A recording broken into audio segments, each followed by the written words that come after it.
Hello, everyone, and welcome to another installment of TED Excellence, the show where I never watch the video ahead of time, so both I and the audience together find out what will unfold.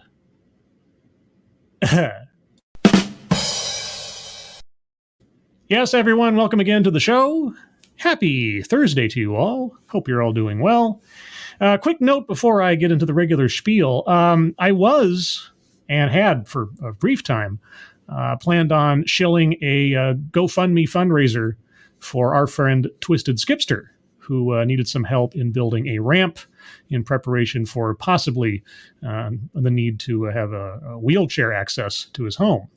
But somehow, some way, the generosity of some people in this room, let's say, and others, brought him to his goal about an hour ago before I even had a chance to do anything. So whoever donated, both you here and otherwise, thank you so much for your generosity. In that vein, if you'll direct your attention to the top of the chat box, there are links there to some GoFundMes, or fundraisers, I should say. I don't know if they're all GoFundMes, for our friends, Angry Illinoisian, Shady Grin, and his kitten. The three of them, their loved ones and families could really use your help if you have a couple of extra bucks. I appreciate that. But anyway, hello all. Let me say hello to those of you who have joined me this evening before we get into the festivities as they are. And Jaeger Pony, hello. Point Curation, hello. Mike R, hello. Brittany Holland, hello. Noah Asensio, hello. Who else is here? JMK, hello. Matt Barnes, hello. Seftus Wolf, hello. Keeverdam, hello. Attack Alpaca, hello. Anybody else? Bridget. Yes, the star of the show, at least by extension, this evening. Shell D, hello. Swirl Blue, hello. Let's see. Froggy, hello. Payar D. Bayar, hello. Anyone else that I'm missing? Jamie Melquist, hello. This is Kyle, hello. Elish Norn, hello. And Decode, hello. Chicago Mike, hello. Keldrig, hello. Yeah, so this evening is a special edition of TED Excellence. As I've said several times over the last week or so, it may be the first time that I go into the show already knowing that the title, TED Excellence, is probably not said ironically. Instead, this is the result of the first viewer's choice process, I don't know, contest, what do you want to call it? 6 different TEDs or TED Excellences, or TED Excellence, I should say, were nominated last week for the viewer's choice. I put them onto a spinning wheel for Sunday stream this past Sunday, and the winner was the Math and Magic of Origami. So I don't know how this is going to go. I don't expect that I'll be giving you my usual sardonic, sarcastic, or questioning analysis of the video. We'll see, because I don't know exactly what's going to happen. But I'm most curious to find out if some way, somehow, even with something as wholesome as this presentation promises to be, we eke out a bingo. I don't know. That's my one real mysterious question for this evening. But I guess we will find out, as we always do, together.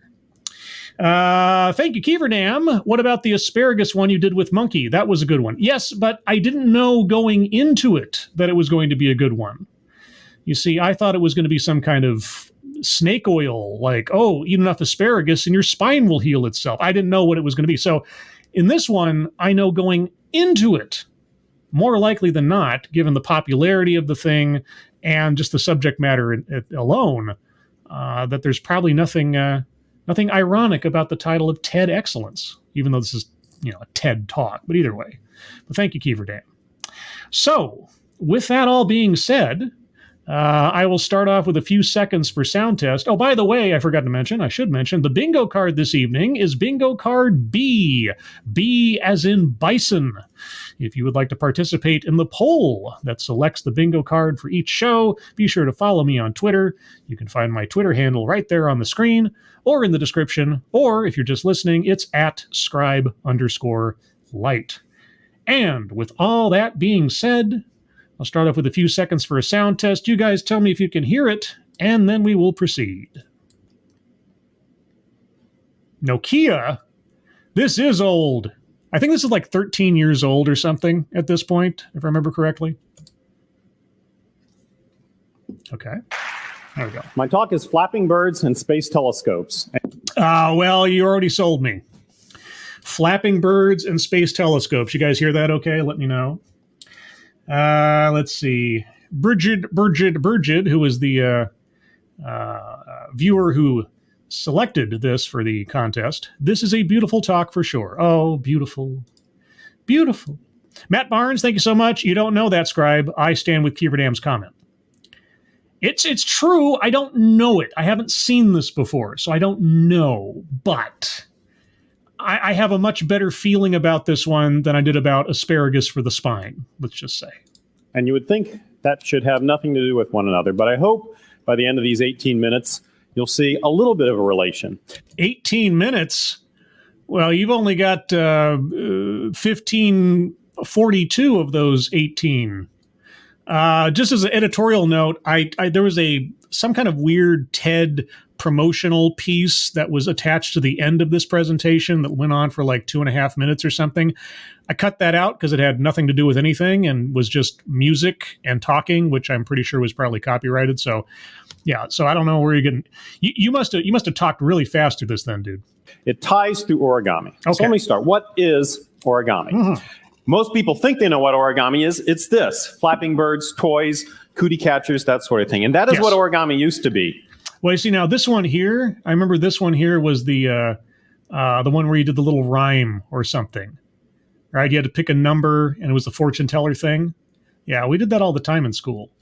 But it's become something else. It's become an art form, a form of sculpture. The common theme, what makes it origami, is folding, is how we create the form. Yes. Now, it's very old. This is a plate from 1797. Shows these women playing with these toys. If you look close, it's this shape called a crane. Every Japanese kid learns how to fold that crane. Oh, okay. So basically, you're practicing cultural appropriation. I understand. So this art has been around for hundreds of years, and you would think something that's been around that long, so restrictive, folding only, everything that could be done has been done a long time ago. And that might have been the case, but in the 20th century, a Japanese folder named Yoshizawa came along, and he created tens of thousands of new designs, but even more importantly, he created a language, a way we could communicate, a code of dots, dashes, and arrows. Harkening back to Susan Blackmore's talk, we now have a means of transmitting information with heredity and selection.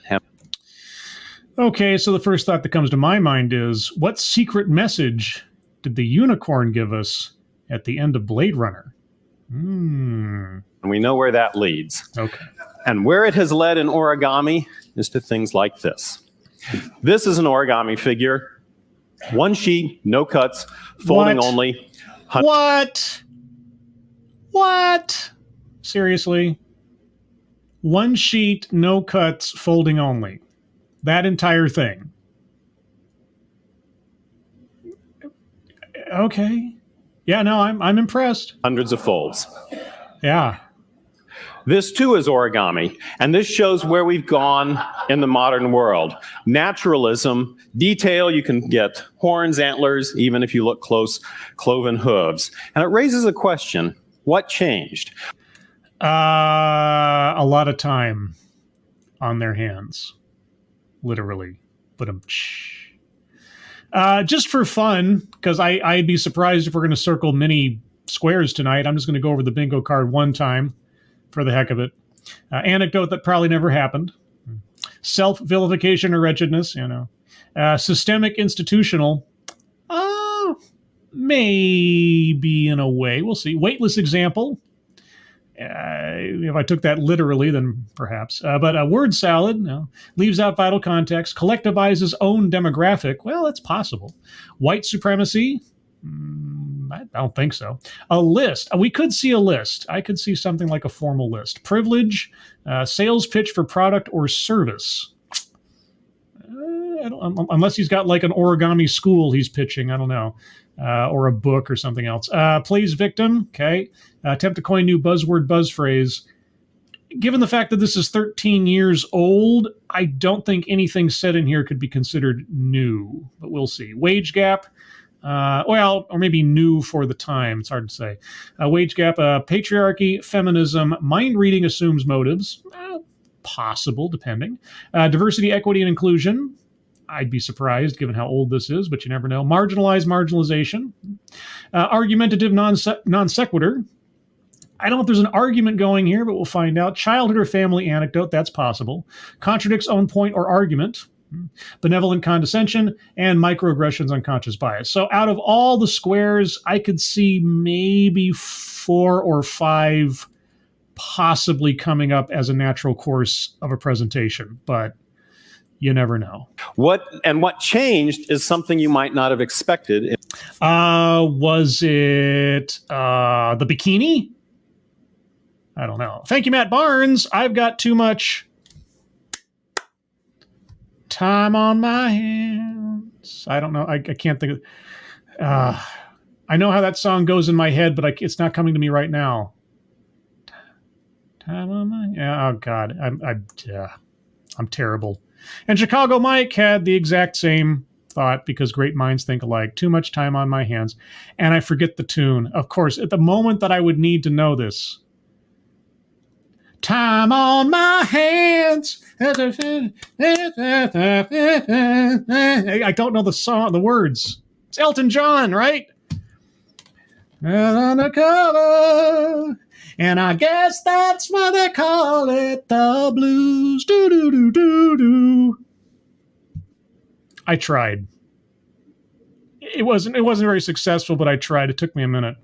In an art, which is math. That is, people applied mathematical principles to the art to discover the underlying laws, and that leads to a very powerful tool. Wait, it took that long to apply math to origami? When did he say this all changed? What, the 80s or something? What? Sorry, I don't know when it happened. It's a couple of minutes ago, but really? Okay. I mean, it's not that I don't believe the guy. It just surprises me that it took that long for mathematics to become part of the equation in origami. The secret to productivity in so many fields and in origami is letting dead people do your work for you. Because what you can do... I love it when I have dead people do my work for me. It really worked out as a Giovanni. Because as a Giovanni, you get advancing levels of the bone path, wink, wink, nudge, nudge, in necromancy. And yeah, having dead people do your work for you is really efficient. It really is. Tip to all you novice Giovanni out there, bone path. People do your work for you. Because what you can do is take your problem and turn it into a problem that someone else has solved and use their solutions. And I want to tell you how we did that in origami. Did you find an old scroll or something that gave you knowledge now that was known back then? Or something? Because that has happened before. Origami revolves around crease patterns. A crease pattern shown here is the underlying blueprint for an origami figure. Yes. And you can't just draw them arbitrarily. They have to obey 4 simple laws. Oh, 4 simple laws? I'd say that's a list. Circling a list. And consequently, also free space, just for the heck of it. All right, so we do have circles on the board. Goody, goody. And they're very simple, easy to understand. The first law is 2-colorability. You can color any crease pattern with just 2 colors without ever having the same color meeting. Okay. The directions of the folds at any vertex, the number of mountain folds, the number of valley folds, always differs by 2. I should also mention that I'm an English major, so when math comes along, my brain just kind of takes a vacation. More or 2 less, nothing else. If you look at the angles around a fold, you find that if you number the angles in a circle, all the even numbered angles add up to a straight line. All the odd numbered angles add up to a straight line. And if you look at how the layers stack, you'll find that no matter how you stack folds and sheets, a sheet can never penetrate a fold. Now, I wonder if he's going to tell us the known absolute limited number of folds you can put into a piece of paper before you just can't do it anymore. I know that there's like a set number or something, or there's some mathematical equation as to how many times you can fold a piece of paper no matter how big it is or something like that. So that's 4 simple laws. That's all you need in origami. All of origami comes from that. Okay. And you'd think, can 4 simple laws give rise to that kind of complexity? Well, there's only so many laws of thermodynamics, so yes. But indeed, the laws of quantum mechanics can be written down on a napkin, and yet they govern all of chemistry, all of life, all of history. Quantum mechanics, yeah. See, I get a little touchy on quantum mechanics because I've heard so many spin doctors and snake oil salesmen qualify their thinking with quantum mechanics. In this case, I'm not applying that to our speaker. I'm just, whenever quantum mechanics come up, I just kind of go, If we obey these laws, we can do amazing things. Okay. So in origami, to obey these laws, we can take simple patterns like this repeating pattern of folds called textures, and by itself, it's nothing. But if we follow the laws of origami, we can put these patterns into another fold that itself might be something very, very simple. But when we put it together, we get something a little different. So this fish, 400 scales, again, it is one uncut square, only folding. What? And if you don't want to fold 400 scales, you can back off and just do a few things and add plates to the back of a turtle or toes. Or you can ramp up and go up to 50 stars on a flag with 13 stripes. And if you want to go really crazy, 1,000 scales on a rattlesnake. You know, all this is doing is making me feel like I have absolutely no talent in life. I realize that's just accepting reality, but all the same. And this guy's on display downstairs, so take a look if you get a chance. Yeah. The most powerful tools in origami have related to how we get parts of creatures. And I can put it in this simple equation. We take an idea, combine it with a square, and you get an origami figure. That's okay. What matters is what we mean by those symbols. And you might say, can you really be that specific? I mean, a stag beetle, it's got 2 points for jaws, it's got antenna. Can you be that specific? You just showed us a fully formed, I don't even know if it's function, you know, at this point I wouldn't be surprised if it was functioning, but a fully formed cuckoo clock. So I don't think anything you could say at this point would make me go, that's not possible, really. I mean, you kind of led with your biggest piece. You should have probably worked us up to that if this is where you're going. That's my only weakest critique of this so far. And the detail. Yeah. And yeah, you really can. So how do we do that? Well, we break it down into a few smaller steps. Okay. So let me stretch out that equation. Okay. I start with my idea. I abstract it. What's the most abstract form? It's an honest politician. Stick figure. Oh. And from that stick figure, I somehow have to get to a folded shape that has a part for every bit of the subject, a flap for every leg. Yeah. Oh, man. I feel like I absolutely have no creativity in me whatsoever right now. Thank you, Matt Barnes. You've got talent, Scribe. What you lack is that much free time, just like your viewers. I don't know. I mean, as compared to some of my viewers, I've got a lot of free time, as in I don't have any kids, and my job is relatively straightforward, but it's how I use my free time, I guess, is the problem. Isn't it always the problem?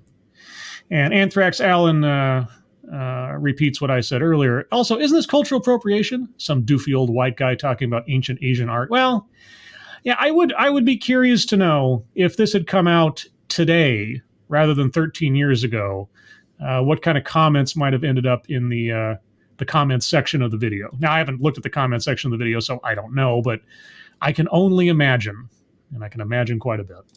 And then once I have that folded shape that we call the base, you can make the legs narrower, you can bend them, you can turn it into the finished shape. Yes. Now, the first step, pretty easy. Take an idea, draw a stick figure. The last step is not so hard, but that middle step, going from the abstract description to the folded shape, that's hard. But that's the place where the mathematical ideas can get us over the hump. Okay. I'm going to show you all how to do that, so you can go out of here and fold something.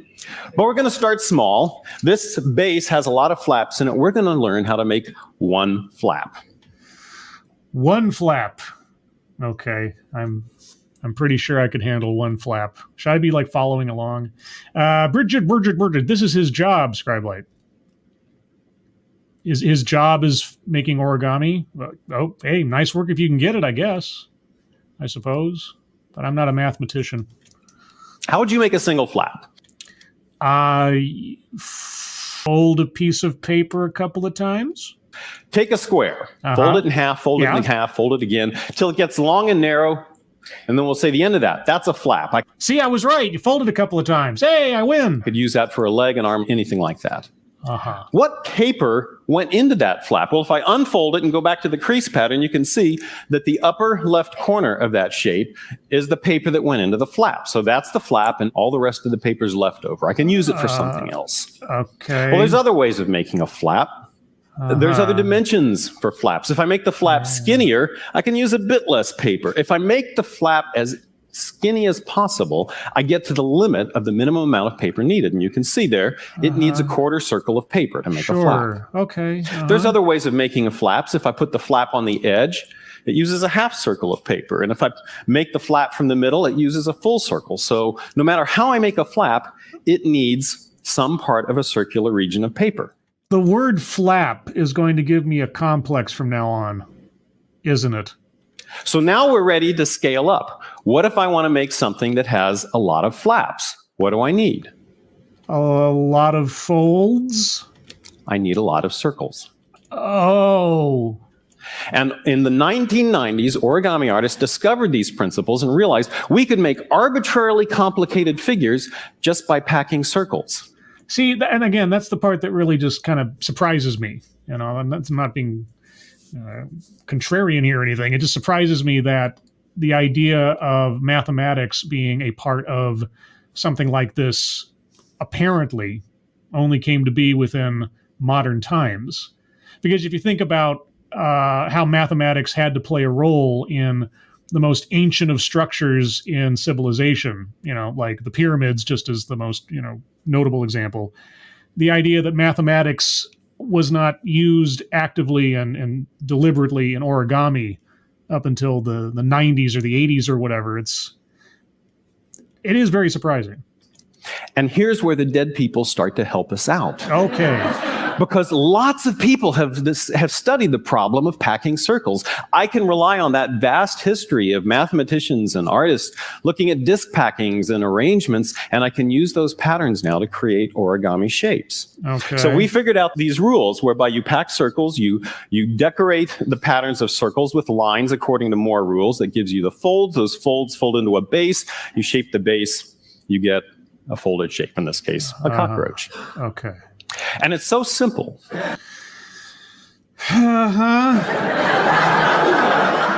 It's so simple that a computer could do it. And you say, well, how simple is that? But computers, first off, there's a Clone Wars helmet behind him. I know that was there before. It's just occurring to me. Why is that there? Were they doing a talk on the Clone Wars? Need to be able to describe things in very basic terms, and with this we could. So I wrote a computer program a bunch of years ago called TreeMaker, and you can download it from my website. It's free, runs on all the major platforms, even Windows.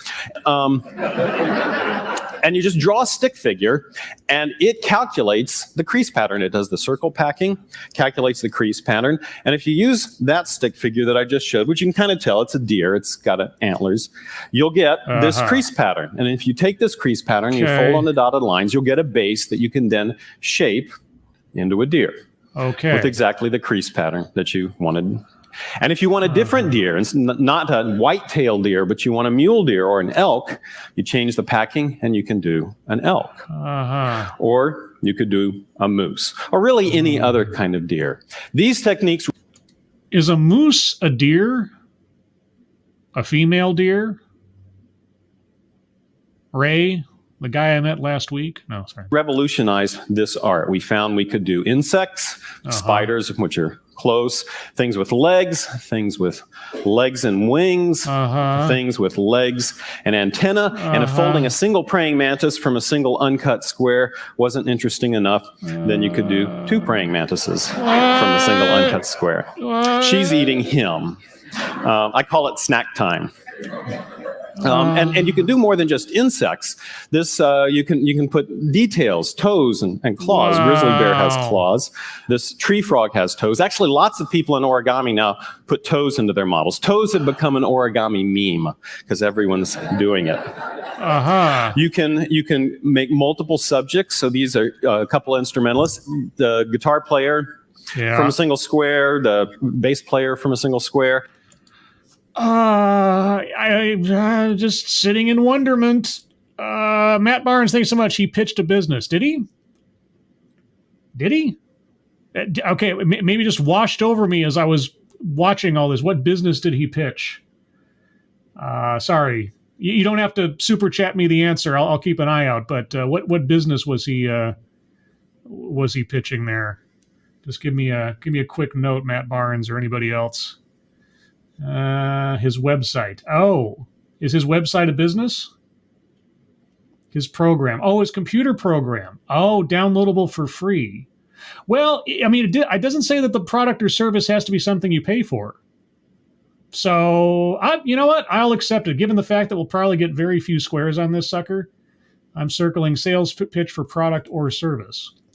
Yeah, it doesn't say that it has to be a product or service you pay for. All right. And if you say, well, but the guitar, bass, that's not so hot, do a little more complicated instrument, well, then you could do an organ. And what this is allowed... Okay. This is, I mean, if I have any complaints so far, might be the only one.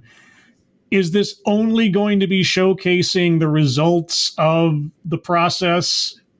I mean, admittedly, when he described or tried to explain the process to begin with, I was just kind of, duh.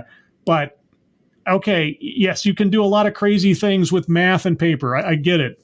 All right. It's very impressive. I'm not trying to diminish that.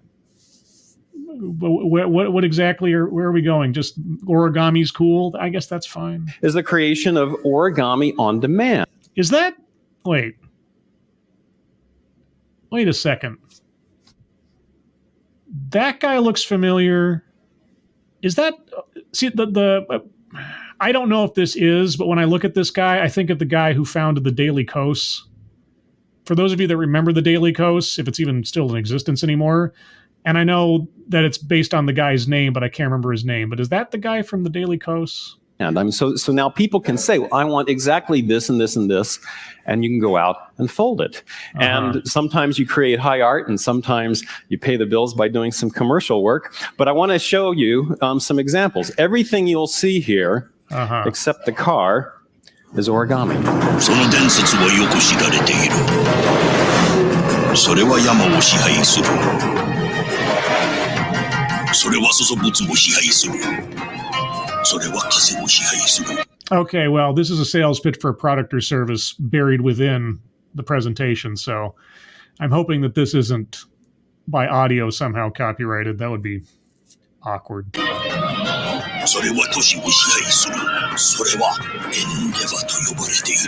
2006 Mitsubishi Endeavor, with a powerful 3.8-liter V6 and available all-wheel drive, a mythic combination of beauty and beast. Mitsubishi, driven to thrill. Just to show you, this really was folded paper. Computers made things move, but these were all real folded objects that we made. Computers made things move. Well, no, computers didn't make things move. It had to be people, right? So they were animated objects? What? Or did you, do the whole stop motion kind of thing, but you did the intervening steps with a computer? What?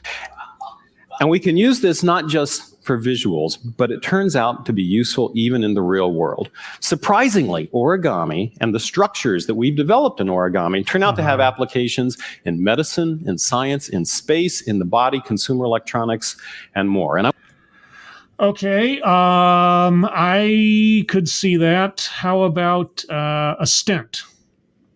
If we're talking about medical stuff, it's a long story, but I ended up at a conference one time for medicine, and it was the showcasing stents for heart patients and things like that. And those looked like little wire frame, little origami tube type deals. Anybody know if maybe a stent applies to this? Because that's what I thought of. I want to show you some of these examples. Okay. One of the earliest was this pattern, this folded pattern, studied by Koryo Miura, Japanese engineer. Studied a folding pattern, realized this could fold down into an extremely compact package that had a very simple opening and closing structure. And he used it to design this solar array. It's an artist rendition, but it flew in a Japanese telescope in 1995. Well, why do you have an artist rendition and not a photograph? So did it work? What? Now, there is actually a little origami in the James Webb Space Telescope, but it's very simple. Okay. The telescope is going up in space. It unfolds in two places. It folds in thirds. It's a very simple pattern. You wouldn't even call that origami. They certainly didn't need to talk to origami artists. Then why are you bringing it up? Uh-oh. Uh-oh. Is this the weightless example? But if you want to go higher and go larger than this, then you might need some origami. I'm circling weightless example. I'm desperate, guys. I'm desperate. Weightless example. This isn't actually origami. They didn't need to talk to anybody with origami. Well, then why did you bring it up? Come on, man. Engineers at Lawrence Livermore National Lab had an idea for a telescope much larger. They called it the eyeglass. The design called for geosynchronous orbit, 25,000 miles up, 100-meter diameter lens. So imagine a lens the size of a football field. Okay, well, I can imagine quite a bit. Does this exist? There were two groups of people who were interested in this: planetary scientists who want to look up, and then other people who wanted to look down. Are you talking about the intelligence community? Because I have an ongoing video looking at the intelligence community. But whether you look up or look down, how do you get it up in space? You got to get it up there in a rocket, and rockets are small. So you have to make it smaller. How do you make a large sheet of glass smaller? Well, about the only way is to fold it up somehow. So you have to do something like this. This was a small model, folded lens. You divide up the panels, you add flexures, but this pattern's not going to work to get something 100 meters down to a few meters. So the Livermore engineers, wanting to make use of the work of dead people or perhaps live origamists, said, let's see if someone else is doing this sort of thing. So they looked into the origami community, we got in touch with them, and I started working with them. And we developed a pattern together that scales to arbitrarily large size, but that allows any flat ring or disc to fold down into a very neat, compact cylinder. And they adopted that for their first generation, which was not 100 meters, was a 5 meter. But this is a 5-meter telescope, has about a quarter-mile focal length, and it works perfectly on its test range, and it indeed folds up into a neat little bundle. Okay. Now, there is other origami in space. Japan Aerospace. I wonder if the intervening 13 years since this came out, they've actually made the full thing or in the process of it.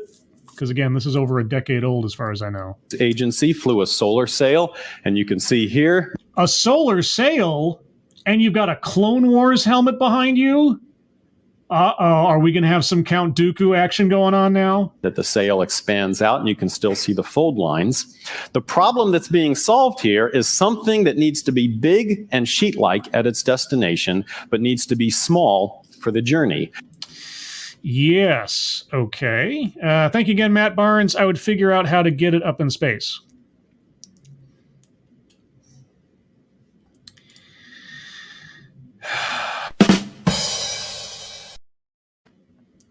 Yeah. Thank you, Matt Barnes. If that's not what you meant, then I have the dirty mind. And that works whether you're going into space or whether you're just going into a body. And this example is the latter. This is a heart stent. Oh, hey! Hey! I was right!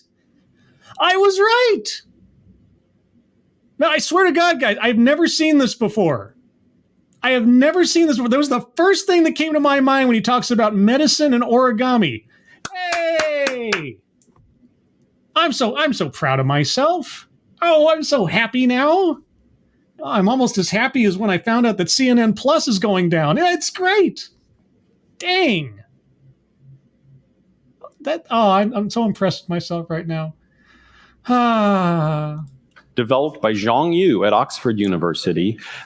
It holds open a blocked artery when it gets to its destination, but it needs to be much smaller for the trip there through your blood vessels. And this stent folds down using an origami pattern based on a model called the water bomb base.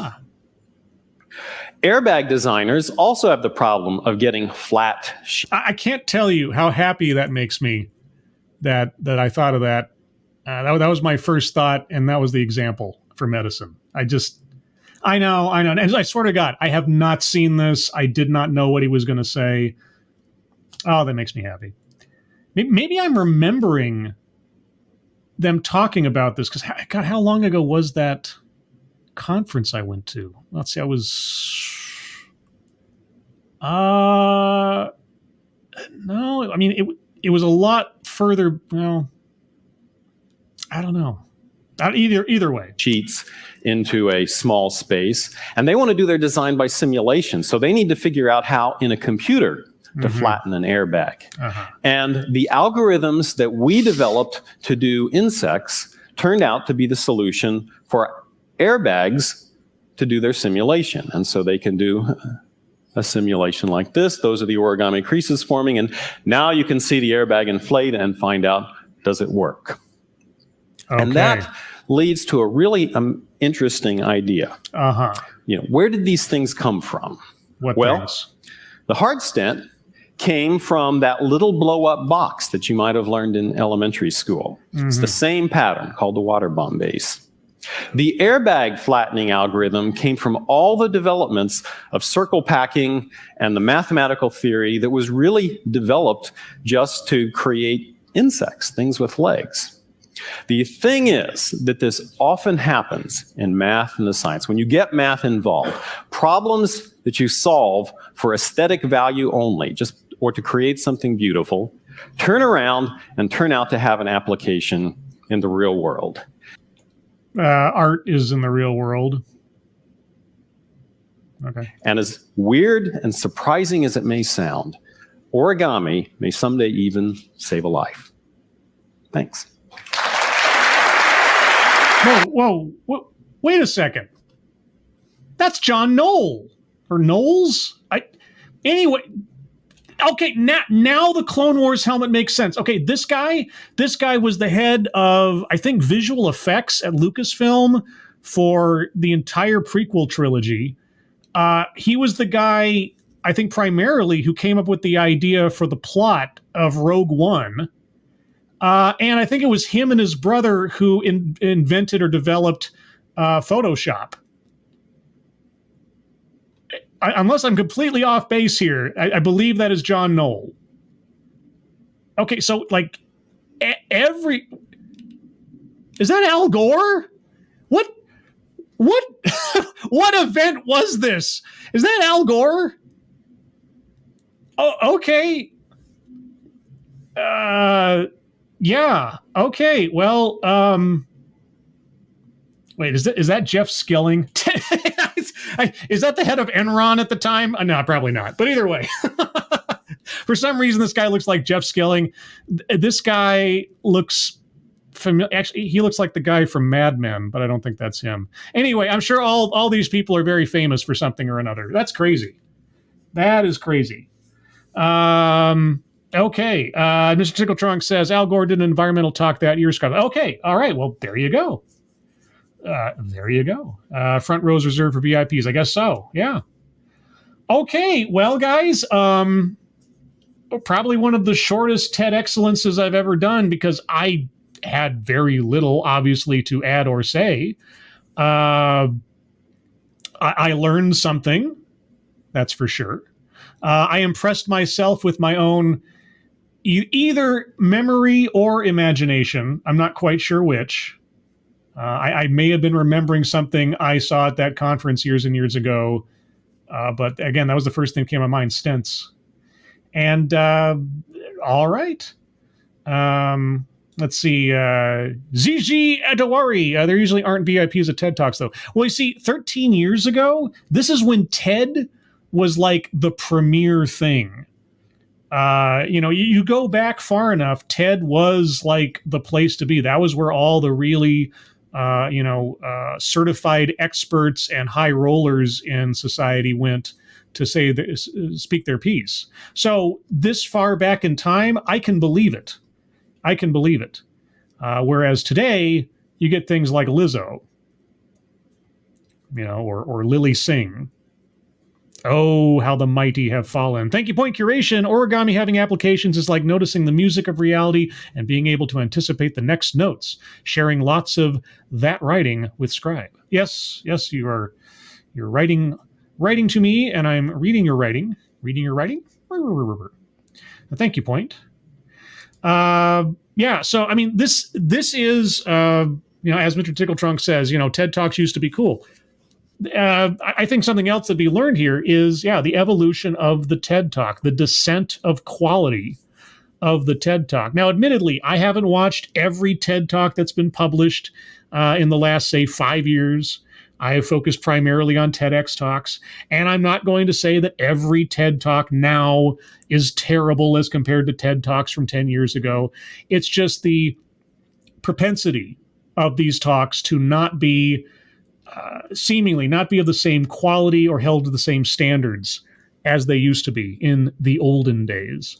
Thank you again, Matt Barnes. I still stand with Keeverdam. The one with Monkey had 1 square checked. This one had 3. If you say so. I don't remember. But the asparagus mending spines one was a very surprising, interesting one. And I had Monkey on there basically because I thought it was going to be snake oil. And I thought if anybody who would have some insight into spinal injuries and things like that, Monkey would have something to say about it. And surprisingly, it turned out to be very interesting. I mean, granted that what the guy was talking about was accurate, because for all I know, he could have been, tooting his own horn, so to speak. But that's a whole other subject. I'm sure some industrious individual in the chat will find the link to that asparagus magic presentation and put it in there for people to reference later if I forget to put it into the description after the show, which I likely will. So there you go. But with that, let's go over the bingo card just for the heck of it one more time. And let's see if by some miracle, I doubt it, but it's not impossible, we might achieve a bingo. Let me zoom in a little bit here. Is that too much? Is that fine? That'll work. Okay, so let's go over it one more time. Anecdote that probably never happened. He didn't give us any anecdotes except for a piece of history about origami, which I have no reason to disbelieve. So, self-vilification or wretchedness? Nope. Systemic institutional? Well, he did talk about medicine and science and NASA and systems and algorithms. I know it's a stretch, but for the sake of the subject matter and everything else, I'm going to circle. Oh, yeah, weightless example. I forgot to say about that one. Word salad. No. I mean, I'm going to set aside the fact that I didn't understand some of the math he put up on the board, but that's beside the point. Leaves out vital context. Vital context? I mean, he was showcasing what you can do with origami and then giving us some real-world applications. There wasn't a whole lot. There wasn't really a really complicated argument to make. It's like math does this, origami can do that. Okay. Collectivize his own demographic. He did say, didn't he say at one point say other mathematicians like me, or you don't have to be a mathematician like me, or something like that? I don't remember for sure. Or origamiists? Did he? You guys let me know. White supremacy, no. Privilege, no. Plays victim, no. Attempt to coin new buzzword, buzz phrase, not that I noticed. Wage gap, no. Patriarchy, no. Feminism, no. Mind reading assumes motives. No. I don't think so. Diversity, equity, and inclusion, no, at least not to the extent that has anything to do with what the square is for. Marginalization. Well, I mean, I could be a very literal person and say he was talking about using the margins of the paper, but I think I would be stretching further than Mr. Fantastic on that one. Argumentative non sequitur. Again, his argument was origami can be used for practical purposes as well as art. And there's really, I don't think he gave anything really that kind of contradicted that or didn't contribute to that, except for the one thing he brought up that had nothing to do with origami, but he just said it kind of did. Childhood or family anecdote. I was surprised. I thought he would say something about his own child. Now, he did talk about what people would use in school or et cetera, but he didn't talk about his own childhood or family. So I don't, unless I miss something, I don't think that counts. Contradicts own point or argument. Not at all that I can tell. I mean, like I say, origami is art and has practical purposes. Okay. Benevolent condescension. No. And microaggressions and conscious bias. Not that I could tell for sure. So there you go. That's my rendition of the bingo card for this presentation. If you have any arguments for squares to be circled, put them in the chat now, and I will entertain them. Let's see, while I wait for a couple of those. Point curation, I think he's trying to say that aiming at something beautiful can lead you to something true in the abstract and in real life. True. You know, yeah, you can find interesting applications for things in the strangest of places. It's true. So, yes. Let's see. Anthrax Alien. Anthrax Alien. What? Alan, this was actually a solid speech, more for high school, college, not a TEDx though. Well, this was a TED Talk. This was a TED. Remember this. The show is called TED Excellence, but this was actually a regulation TED Talk from 13 years ago or more. At least that's how many years it was when I looked at the YouTube stamp. Back when TED Talks meant something.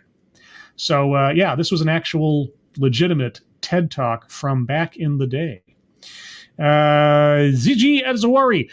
Maybe 13 years ago, TED wasn't infested with the weirdness it is now. It's true. That's it. TED and especially TEDx was not overtaken with snake oil and ideologues as much.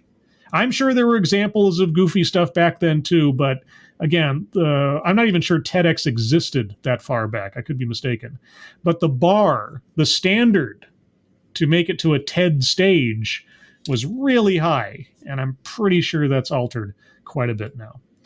I'm not seeing any arguments for squares. I'm not surprised. I don't hold it against you. Let's see. Anything else? Let's see. Burgid, who we have to thank for doing this tonight. Scribelight, it's never too late to start origami. Mr. Lang's talk really inspired me to pick up and improve my own origami. Actually got to email him about an idea 2 years ago. His work is great. Well, cool. That's good to know. It's never too late to learn a new skill. I'm currently attempting, after many, many years of having not done so, attempting to learn Spanish. Just, to learn Spanish.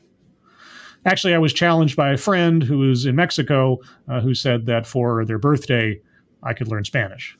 And so now I'm sort of morally tasked with learning Spanish, even though I'm terrible at languages. And the most foreign language that I knew prior to this was Ich habe Cocaine geschniffen.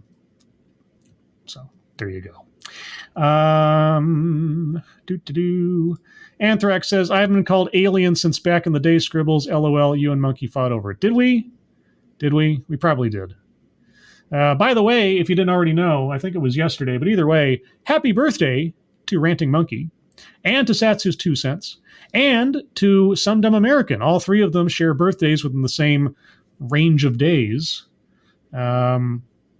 I do want to sing happy birthday to them, but they're not here, which disappoints me. So perhaps I'll have to do that at some other time. But either way, yeah, everyone, I think I'm going to call it here, because I don't have anything else to add. There's no more squares to be circled. It was a fine TEDx, or TED Talk, I should say, from a time when TED Talks meant something. I sort of quasi relearned something. I was very happy to have that idea in my head. I was very happy to recognize John Knoll. It's like little trivia suddenly explodes in my brain when I see that face for some reason. Of course, the reason I recognized him is because in the making of supplements on all the Star Wars DVDs from the prequel trilogy that I watched many, many times over the years because I'm a Star Wars freak, that's why I recognize his face, and so many other instances I don't recognize faces. But anyway, everyone, thank you all for joining me. I really do appreciate it. Thank you again to Bridget for the winning nomination of a TED Talk for the Viewer's Choice process. And thanks to everybody else who nominated TEDx's or TED Talks as well. I don't know when I'll do another Viewer's Choice. Maybe it'll be a month from now. Maybe it'll be next week. I don't know. I'll tell you what, though, having it chosen for me ahead of time took a lot of pressure off my brain leading up to the episode, so that was a plus. Anyway, if you'd like to see more from me, you can find me here Sunday morning at 8 a.m. Pacific, 11 a.m. Eastern for the Sunday stream, where, at least as I plan it right now, I'll be doing a part 2 from last week's stream covering the intelligence community and DEI. Because, oh boy, I can't wait to hear the further details of how they mean to implement DEI into the intelligence community. As well, if you missed it, I did a relatively brief stream this morning going over the creation and the the very quick destruction of CNN Plus, the streaming news service.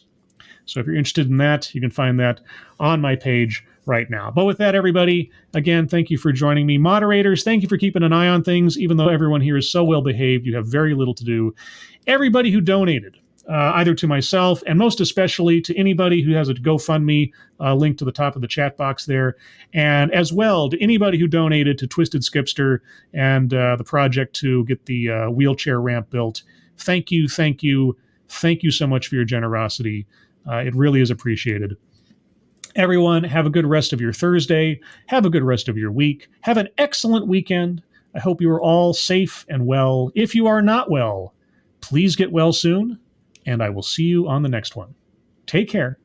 Bye-bye.